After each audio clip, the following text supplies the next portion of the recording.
अस्सलामुअलैकुम वरहमतुल्लाहि वबरकातुहू। दोस्तों, आज की वीडियो का टाइटल है बीजेपी सरकार में रहकर हिंदू लड़के ने इस्लाम कबूल किया। तो आइए पहले हम वीडियो को देख लेते हैं। अगर आप चैनल पर नए हैं तो चैनल को सब्सक्राइब करके बेल आइकन पर क्लिक कर दें ताकि आपको मेरी हर वीडियो की नोटिफिकेशन मिलते रहे। तो चलिए बिना टाइम वेस्ट किए वीडियो को शुरू करते हैं। बिस्मिल्लाहिर्रहमानिर्रहीम।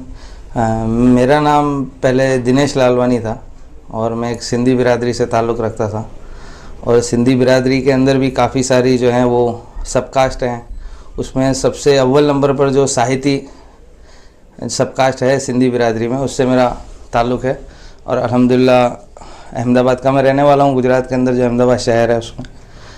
और उसके अंदर मेरे वालिद साहब जो थे वो उस इलाके के काफ़ी नामचीन इंसानों में शुमार होते थे। और मैं मेरे ख़ानदान में क्योंकि सबसे छोटा था तो मेरे ख़ानदान वाले काफ़ी मुझसे मोहब्बत भी करते थे माशाअल्लाह, और मैं सबका चहीता भी था। और हमारा घराना पहले से ही काफ़ी धार्मिक घराना रहा है अल्हम्दुलिल्लाह। पहले से ही जो है हमारे घर के अंदर ऊपर वाले की अकीदत और नेक कामों में शिरकत, ये सब पहले ही हमारे वालिद और वालिदा के अंदर काफ़ी तक रही है। मेरे ज़िंदगी में इस्लाम कैसे आया वो मैं आपको बताना चाहता हूँ और आपको मैसेज देना चाहता हूँ। मैं असल में एक अहमदाबाद के मशहूर एरोमा स्कूल के अंदर पढ़ता था। उसके अंदर माशाल्लाह काफ़ी मुस्लिम और हिंदू ईसाई सारे बिरादरी के बच्चे पढ़ते थे माशाल्लाह। उसके अंदर मेरे ज़्यादातर दोस्ती जो है मुसलमान लड़कों से थी और कुछ मुसलमान लड़कियों से भी मेरी मुलाकात थी। अल्हम्दुलिल्लाह मुसलमानों के साथ रह के मस्जिदों में भी जाना होता था, उनके घरों में भी जाना होता था, वो भी हमारे घर आते थे। उसके दौरान मेरी मुलाकात जो है एक मुस्लिम लड़की से होती रहती थी और काफ़ी दीन के बारे में मुझे बताती भी थी, समझाती भी थी, और बातों बातों में उसकी और मेरी मोहब्बत हो गई। लेकिन उन्होंने कभी मुझे इस्लाम कबूल करने के लिए कहा नहीं। और अल्हम्दुलिल्लाह फिर हमारा जब ताल्लुक़ बढ़ता गया, उसके घर वालों से मैंने बात की, वो भी अल्हम्दुलिल्लाह तैयार हो गए। लेकिन उसके बीच में फिर मैंने इस्लाम को पढ़ना और इस्लाम के बारे में जानना शुरू किया। मैंने जानना चाहा कि आखिर ये मज़हब है क्या, क्योंकि अक्सर इनकी मस्जिदों में मैं जाता था मैं तो कोई मूर्ति नहीं होती थी, कोई फ़ोटोग्राफ नहीं होता था, और सारे लोग मिलकर एक ही तरफ सजदा करते थे और एक ही तरीके से जो है वो नमाज़ पढ़ते थे। तो मैंने इसके बारे में फिर रिसर्च करना शुरू किया और पढ़ना शुरू किया। मैंने उनसे कुछ किताबें ली, उन्होंने कुछ मुझे फिर इंटरनेट पे वीडियो वगैरह बताए, जिससे मुझे पता चला कि आखिर तो हमारे ज़िंदगी में आने का मकसद जो है वो यही है कि हम एक मालिक को माने और उस मालिक की माने।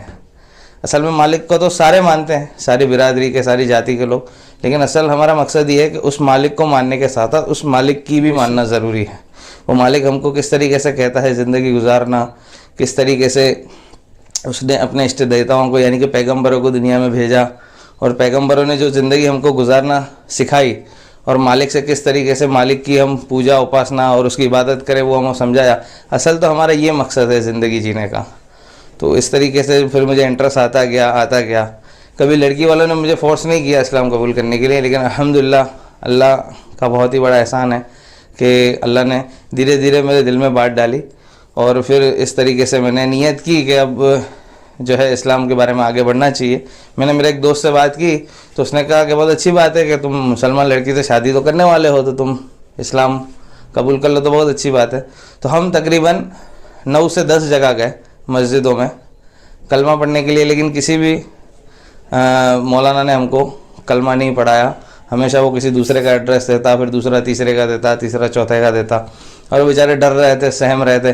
फिर आखिर में एक मुफ्ती साहब ने जो है घबराते हुए, डरते हुए मुझसे एक बहुत ही बड़ा कागज़ पे वफ़त लिखवा लिया, नीचे साइन लिखवा ली, तारीख अंगूठा लगवा लिया, सब कर लिया, और कहा कि अब मैं तुमको कलमा पढ़ाऊँ लेकिन कहीं भी मेरा नाम मत लेना तुम कि मैंने तुम्हें कलमा पढ़ाया। फिर अल्हम्दुलिल्लाह इस तरीके से मैंने कलमा पढ़ा, फिर धीरे धीरे नमाज़ शुरू की। इस्लाम में आने के बाद जो है पहले तो शुरुआती दौर में नमाज वगैरह पढ़ना शुरू की छुप छुप के, और फिर मेरा कारोबार था खुद का हौजरी का, तो उसमें हमारे एक रिश्तेदार मेरे पार्टनर थे।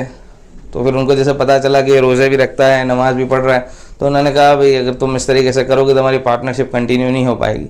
मैंने कहा ठीक है, तो फिर मैंने वो धंधा वहीं पे बिज़नेस छोड़ दिया और फिर अलग से मेरा बिज़नेस शुरू किया, लेकिन फिर वो मेरी बिरादरी वालों ने मुझसे कोई ताल्लुक़ रखा नहीं, तो वो भी बिज़नेस मेरा बंद हो गया, उसमें काफ़ी सारा घाटा आया।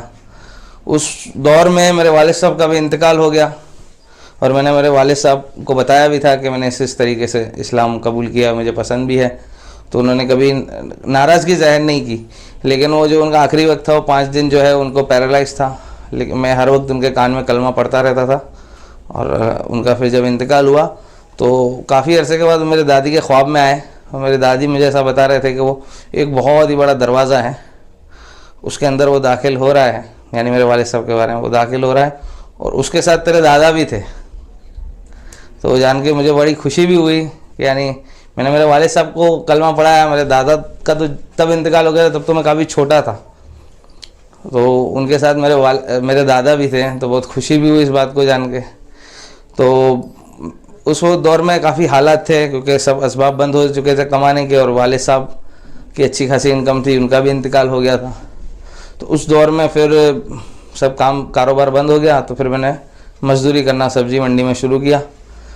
फिर एक वक्त ऐसा आया कि फिर अब जो मेरे मोहल्ले में रहना भी मुश्किल हो गया था, तो उस घर को मुझे बेचना पड़ा, और मैंने फिर एक मुस्लिम एरिया में घर लिया, फ्लैट लिया, और उसमें कुछ मैंने लोन लिया था कि मेरा कारोबार जैसे चलता रहेगा तो मैं लोन चुकाता रहूँगा। उस वक्त मुझे मसाइल पता नहीं थे कि लोन इस्लाम में जायज़ नहीं है, सूद वगैरह। फिर जब वो आगे बढ़ती रही गाड़ी, मेरा कारोबार बंद हो गया, मैं खुद मजदूरी करता था। कुछ वक्त तो घर पे ऐसा निकला कि फाके का हो गया, और बहुत हालात बद से बदतर होते गए, लेकिन सब्र किया, अल्लाह से मांगा। उस दौरान मेरे एक दोस्त ने मुझे कहा कि 3 दिन जमात में जाना है। तो मैंने कहा जमात क्या होता है? उसने कहा बस मस्जिद में रहेंगे, खाना वगैरह सब उनके ज़िम्मे रहता है, आपको सिर्फ रहना है, और आपको जानकारी दी जाएगी कि किस तरीके से आप अल्लाह को याद कर सकते हो और अल्लाह को पहचान सकते हो, उसका तारुफ कर सकते। तो खैर बहरहाल मैं उसके साथ घर पे बहाना करके गया कि मैं दोस्तों के साथ घूमने जा रहा हूँ, और फिर मैं निकल गया। उस 3 दिन के अंदर अल्लाह तबारक व तआला ने ऐसी दिल की कैफियत बनाई कि असल तो मेरा ज़िंदगी का मकसद दावत ही है। दुनिया के अंदर मेरा कोई काम सक्सेस हो ही नहीं सकता, शायद अल्लाह ने इसके लिए बंद किया हो, क्योंकि काफ़ी अच्छा खासा कारोबार था। फिर मैंने इस काम को मेरे ज़िंदगी का मकसद ऐन बना लिया कि अब मौत तक यही काम करते रहना है। फिर उसके बाद जब कर्ज़ा बढ़ता गया, बैंक का लोन नहीं हो रहा था क्लियर, तो बैंक वाले घर पे नोटिस भी दे के गए कि अब तो आपके मकान को सील लगा देंगे। तो मैं भी बहुत घबराया हुआ था, क्या करेंगे, किराए पे रहना पड़ेगा। और मेरे वालिदा और मेरी दादी थी मेरे साथ, वो भी बेचारी बहुत परेशान थी, अक्सर रोती थी, क्या करेंगे किस तरीके से। उसी तरीके में अल्लाह तबारक व तआला की ऐसी कुदरत ने अंजाम दिया कि नोटबंदी हो गई, और मेरे पास एक शख्स आया कि मेरे पास एक अच्छी खासी रकम है, आप कुछ भी करके इसको आप काम में ले लो, जब आपके पास आए हमको तब देना, हमको किसी भी तरीके की कोई उतावल नहीं है, बस आप हमारे घर से पैसे ले जाओ। तो मेरे घर पे पैसे रखना जोखम है बहुत बड़ा, और हमको आप पे एतमाद है, आप हमारे पैसे कहीं नहीं जाएंगे। तो फिर उससे पैसे लिए मैंने, और अपने बैंक का लोन अल्लाह तबारक व तआला ने क्लियर करवाया, अल्लाह ने मामला आसान कर दिया। फिर अच्छा जॉब भी लग गया, और अल्हम्दुलिल्लाह अल्लाह तबारक व तआला ने ज़िंदगी सही कर दी। और ये चीज़ तो सारे धर्मों के अंदर है कि जो मालिक है वो निराकार है, उसका कोई आकार नहीं है। अगर इंसान इस पर थोड़ा सा पढ़े, चाहे वो अपने धर्म की किताबें भी पढ़े या कुरान पढ़े या बाइबल पढ़े, और उससे फिर कंपेयर करे कुरान को, तो असल तो हमारे ज़िंदगी का मकसद यही है कि हम उस सच्चे मालिक को जाने जिसने हमको बनाया है, और उससे ही असल दिल का सुकून और चैन और इत्मीनान हासिल होगा। उसके सिवाय वो दुनिया के किसी भी, चाहे वर्ल्ड टूर कर ले, चाहे वो कितनी भी बड़ी डिग्रियां हासिल कर ले, लेकिन वो चैन सुकून इत्मीनान उसको हासिल नहीं हो पाएगा, चाहे तो तजुर्बा करके देख ले। चल मैं सारे लोगों को ये बात बताना चाहता हूँ कि ज़िंदगी तो हर इंसान की किसी न किसी तरीके से गुजर ही रही है, लेकिन दिल का वो सुकून, वो चैन, वो इत्मीनान ज़िंदगी के वो किसी हिस्से में हासिल नहीं कर सकता जो सिर्फ वो अल्लाह के आगे मतलब अल्लाह के सामने हासिल कर सकता है। क्योंकि असल जो है हमारी रूह की ग़िज़ा तो अल्लाह की इबादत है। अल्लाह के नबी सल्लल्लाहु अलैहि वसल्लम के दौर में बद से बदतरीन हालात थे, आज तक दुनिया में ऐसे कभी ना हालात आए हैं ना आएंगे, लेकिन उस दौर में अल्लाह के नबी ने मेहनत करके बताया कि असल तो हम हालात से ज़रा भी मुतासिर ना हो, असल तो हमारा ज़िंदगी का जो मकसद है वो यही है कि हम दावत दें, हर हाल में दें, हर हालात में दें, क्योंकि असल तो है हमारा काम दावत, और आज हमने उसको छोड़ दिया।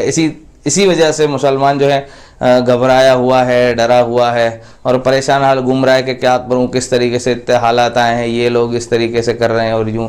असल में हमारे ज़िंदगी का जो मकसद है दावत, हम सिर्फ वो शुरू कर दें तो अल्लाह ताला सारे के सारे निज़ाम को पलट देंगे। हुकूमत तो पहले भी हमारे हाथ में थी, लेकिन हमने इस काम को छोड़ा, इसके लिए अल्लाह ताला ने छीन ली। फिर हमारे हाथ में आ सकती है, लेकिन असल हमारा काम हुकूमत करने का नहीं है, असल हमारा काम मालिक से उसके बिछड़े हुए बंदों को मिलाना है। दुनिया में ऐसे बहुत से लोग हैं जो किसी न किसी मजबूरी की वजह से इस्लाम कबूल नहीं कर पाते हैं, और बहुत से ऐसे लोग भी हैं दोस्तों जो इस्लाम कबूल कर चुके हैं लेकिन खुलकर सामने नहीं आ पा रहे हैं। हर कोई हिम्मत नहीं दिखा पाता क्योंकि हर किसी के पास सपोर्ट करने वाले लोग नहीं होते हैं। अगर आपसे भी कोई सपोर्ट की उम्मीद कर रहा है तो अपने हिसाब से थोड़ा बहुत सपोर्ट ज़रूर करें।